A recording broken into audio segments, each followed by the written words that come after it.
Imagine a blazing summer sun hanging low over the plains of Thrace, dust rising, armor clashing lightly, and an uneasy silence creeping over the Roman legions. In the distance, thousands of Gothic wagons form a massive circle, a moving city turned fortress. Inside, warriors sharpen blades, whisper prayers, and wait. What begins here will not just be a battle. It will become the moment Rome realizes it is no longer invincible. Before we dive deep, hit subscribe, drop a like, and tell us in the comments where in the world you're watching from. It helps the channel grow and lets us connect history lovers across the globe. Now let's begin. For centuries, Rome had ruled with an iron fist. Legions marched, emperors commanded, enemies obeyed. But by the late 4th century, the empire was tired, divided, and surrounded by desperate peoples looking for refuge or opportunity. Among those people were the Goths. Driven from their lands by a terrifying new enemy, the Huns, thousands of Gothic families crossed the Danube, begging Rome for protection. They didn't come as conquerors. They came starving, exhausted, and broken. Rome agreed to let them in. But Rome made a fatal mistake. Corrupt Roman officials turned the Goths into prey. Food meant for refugees was sold at insane prices. Women and children were traded for scraps of meat. Soldiers abused them. Commanders lied to them. Promises shattered, and anger began to burn. From this injustice arose a fierce Gothic leader, Fritigern. He was patient, intelligent, and deadly when provoked. He realized the truth. If the Goths wanted to survive life, they would have to fight Rome. Skirmish after skirmish erupted. Roman pride clashed with Gothic desperation. Villages burned, soldiers died. The frontier spiraled out of control. Into this chaos marched the Eastern Roman Emperor, Valens. Valens was determined, proud, and eager for glory. His Western co-emperor Gratian was already marching with reinforcements, but Valens didn't want to share victory. He wanted the triumph alone. Reports told him the Gothic army was small, scattered, weak. Those reports were wrong. On August 9th, 378 AD, Valens brought nearly 30,000 Roman troops to the plains near a city called Adrianople. He believed this would be another Roman demonstration of strength. A swift attack, a crushing victory. But the Goths were not scattered. They were united and waiting behind their wagon fort. Hidden from Roman eyes, their cavalry was still approaching. The most dangerous cavalry the Romans would face in generations. And as the Roman lines formed, thirsty, tired, and under the blistering sun, one thought should have haunted Valens. He did not know his enemy. He did not know their numbers. And he did not know that he was about to walk straight into a disaster that would echo across history. The morning of August 9th was cruel. The Roman army began its march toward the Gothic position under a blazing, merciless sun. Shields were heavy, armor burned against skin, and dust choked the air with every step. But there was something else worse than heat: confusion. Valens' commanders argued. Scouts brought conflicting reports. Nobody knew the exact strength of the Gothic army. Some claimed there were only a few thousand warriors. Others warned that more Gothic forces were nearby. Valens listened, but only to what he wanted to hear. He believed victory was close, just one decisive strike away. He also believed Gothic morale was weak. After all, they were refugees, not professional legions. How could such people stand against Rome? This arrogance would cost him everything. Across the field, inside the vast circle of wagons, Fritigern watched the Romans approach. He knew the truth. The Romans were disciplined, experienced, and deadly face to face. A direct clash could still kill thousands of Goths, so Fritigern chose patience. He ordered his men to hold the line and sent messengers toward Valens with a surprising message. "Let us negotiate. Let us talk." The messengers spoke of peace, of truce, of compromise. But this was not diplomacy, it was delay. Every minute the Romans waited under the burning sun, their strength faded, while Gothic warriors rested in the shade of their wagon fort, conserving energy, sharpening blades, whispering prayers. More importantly, Fritigern needed time. Because somewhere on the horizon, his cavalry, thousands of hardened Gothic horsemen, was racing toward the battlefield. If they arrived in time, Rome would be surrounded. Valens hesitated. Some of his officers urged caution. Others warned that the negotiations were nothing but a trick. But pride whispered louder than reason. Rome does not negotiate with barbarians. Then, without clear orders, A Roman detachment on the left flank grew impatient. Maybe they misheard commands, maybe they wanted glory. Maybe fear drove them forward. They charged. Arrows flew from the Gothic wagons. Warriors burst from cover. The battlefield exploded into chaos before Valens even gave the signal. The Roman line was forced into battle unprepared. Fritigern smiled. He set fire to dry grass and brush between the armies. Smoke rolled across the battlefield, stinging eyes and hiding movement. Drums thundered, shouts rose. The Goths surged forward, clashing with Roman shields in a storm of iron. For a brief moment, Rome held. The legions locked shields, spears thrust forward, and Gothic warriors fell one after another. Discipline and training gave the Romans strength. Their formations were tight, controlled, and deadly. If the battle stayed like this, Rome might still win. But then, like thunder breaking the sky, the Gothic cavalry arrived. Hundreds, then thousands, sweeping around the Roman flank, riding fast, shouting war cries that tore through smoke and fear alike. They didn't attack the front. They crashed into the sides, the most vulnerable part of the Roman formation. Legions began to buckle, men tried to turn. Formations twisted. The tight Roman wall dissolved into confusion as cavalry hammered again and again, trapping soldiers in a shrinking, suffocating circle. In that moment, Valens finally understood.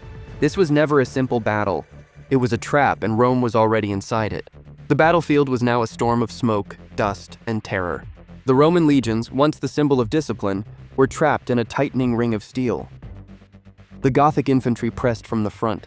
Their cavalry slammed into the flanks again and again like waves crushing a drowning ship. Orders could no longer be heard. Trumpets vanished beneath the screams. Men fought shoulder to shoulder, not for victory anymore, but simply to survive. Emperor Valens, positioned with his guard, tried to reorganize the lines. Messages were sent, orders shouted, flags raised, but everything dissolved in confusion. Units overlapped, soldiers collided. Commanders disappeared into the chaos, never to be seen again. Rome's strength had always been formation, shield to shield.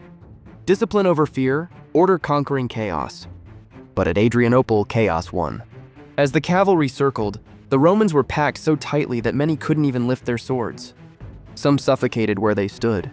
Horses crashed into men, trampling bodies into the dirt. The sun, smoke, and heat created a suffocating furnace of death. Gothic arrows rained down, spears pierced armor. Axes smashed shields. Still, the Romans resisted. Groups of legionaries formed desperate pockets of defense, stabbing at anything that came close.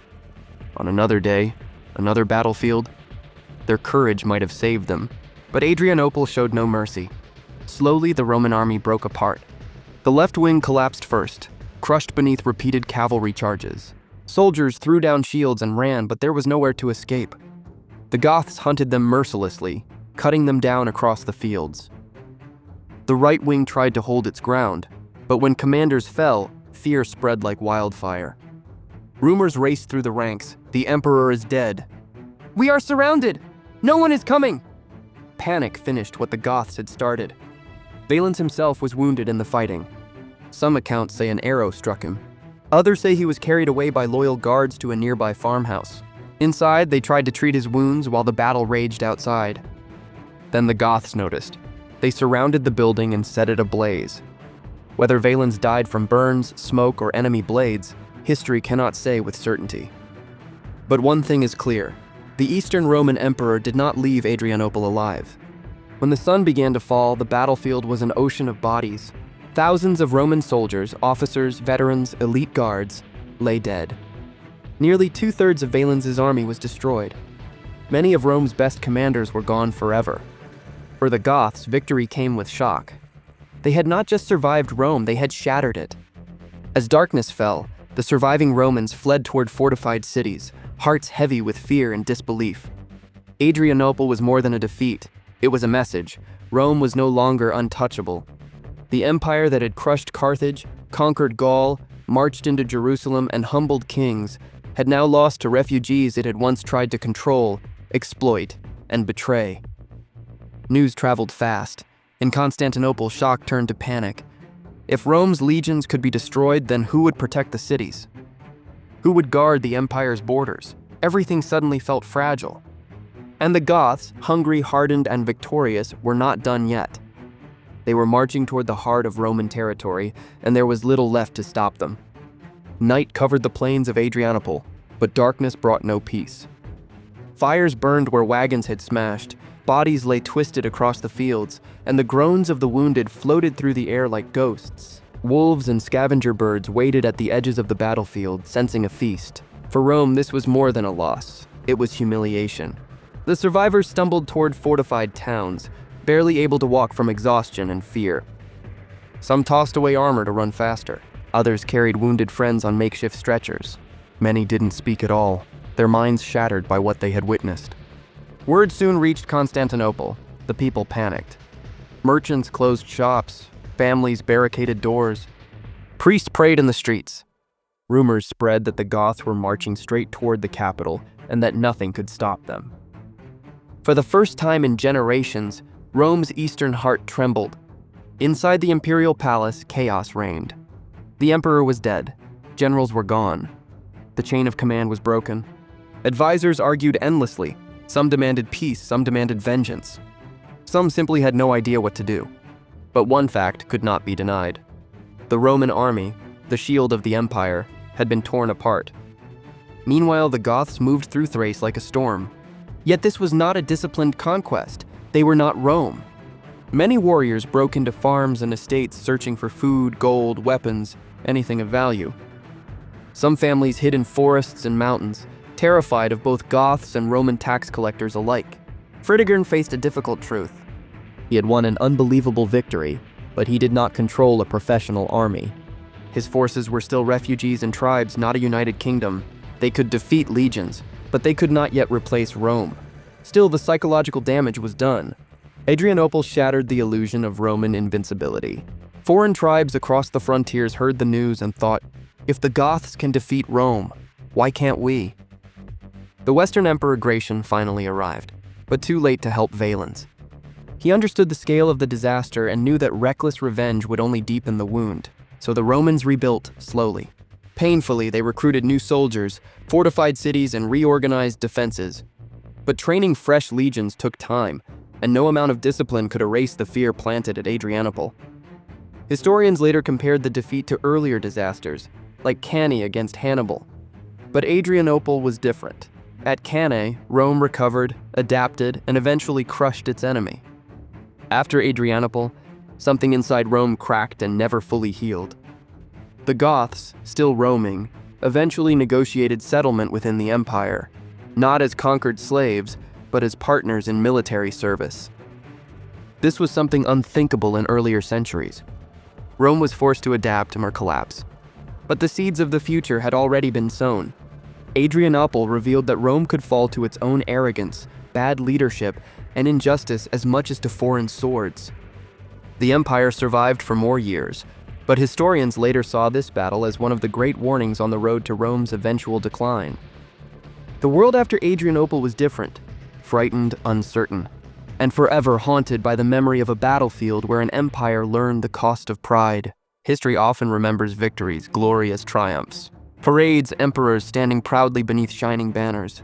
But Adrianople is remembered for something far more human and far more painful. It is remembered as the day an empire discovered its limits. In the years that followed, Roman writers struggled to explain what happened. Some blamed Emperor Valens, his impatience, his pride, his refusal to wait for reinforcements. Others blamed the generals, the scouts, the advisors, and some blamed the Goths themselves, calling them traitors, barbarians, ungrateful refugees. But when we step back, a darker truth begins to appear. Adrianople was not simply lost on the battlefield. It was lost long before swords were drawn. It was lost when Roman officials exploited starving Gothic families for profit, when leaders thought cruelty would buy obedience, when arrogance replaced wisdom. The Goths did not come seeking war, they came seeking safety. Rome turned them into enemies. And when the final clash came, the cost was unimaginable. A defeated army, a dead emperor, a terrified empire. Yet within the tragedy lies the deeper lesson. Power is fragile. Even the greatest civilization can crumble if its leaders ignore justice, compassion, and reality. Rome believed that sheer military strength could solve every problem, and Adrianople shattered that illusion forever. For the Goths, the victory was bittersweet. They had proved their courage. they had survived the Huns. They had defeated the legions of Rome, but they still had no secure homeland, no clear future, and no peace. Many Gothic leaders knew that endless war would eventually destroy them as well, so diplomacy slowly replaced blades. Over time, Goths entered Roman service, fought in Roman armies, and rose to positions of authority. A new world began to form, one where Rome and the so-called barbarians lived side by side, sometimes as allies, sometimes as rivals. Centuries later, historians would look back and say, Adrianople did not destroy Rome, but it showed how Rome could be destroyed. It was a warning whispered across generations. A warning about arrogance, a warning about injustice, a warning about the dangers of underestimating desperate people with nothing left to lose. When we read about Adrianople today, it doesn't just feel like ancient history. It feels like a mirror. It reminds us that every superpower, every empire, every nation, no matter how strong, must choose between wisdom and pride. Rome chose pride, and on a hot August day in 378 AD, it paid the price. As the dust of history settles over that battlefield, we can still imagine the silent plains of Thrace, the broken shields, the fallen banners, and the whisper of a question that echoes through time.